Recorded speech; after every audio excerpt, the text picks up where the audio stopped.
गुरुर ब्रह्मा गुरुर विष्णू गुरुर देव महेश्वरा गुरुर साक्षात परब्रह्म तस्मै श्री गुरुवे नमः. गुरुचे महत्व हा पवित्र विधी समस्त पापांचा नाश करणार आहे, म्हणून लक्षपूर्वक ऐका.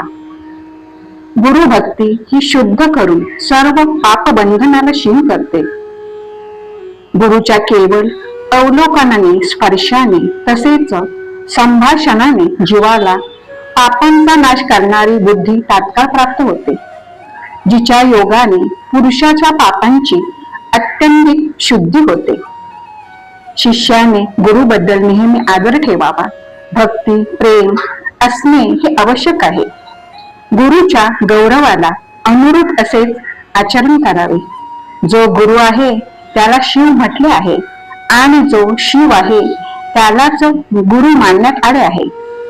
विद्येच्या स्वरूपात शिवच गुरु रूपाने विराजमान आहेत. म्हणून जसे शिव आहेत तशी विद्या आहे, जशी विद्या आहे तसे गुरु आहेत.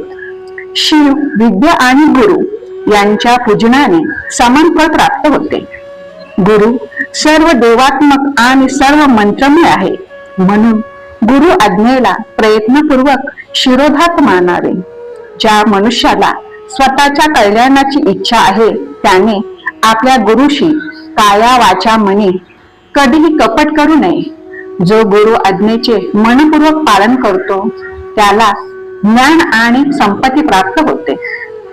गुरु हा देव असतो, त्याचे घर हे देव मंदिर असते. हे लक्षात घेऊन त्यांच्या समोर आसनावर बसू नये.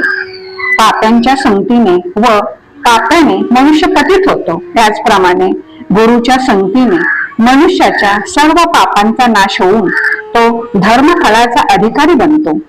गुरुला संतुष्ट ठेवल्याने त्यांच्या कृपेने आयुष्याचे सार्थक होते, पण गुरुंना दुःख दिल्याने यश, कीर्ती, संपत्ती, सत्कर्म आणि आयुष्य नष्ट होते. जो गुरुची निंदा करतो, त्यांच्या विरुद्ध बोलतो, तो नरकात जातो. जो लोकांमध्ये गुरूंचा एक दुर्गुण सांगतो, त्यांच्यामध्ये 100 दुर्गुण उत्पन्न होतात आणि जो गुरुच्या गुणांचे वर्णन करतो त्याला सर्व पुण्य कर्माचे फळ प्राप्त होते.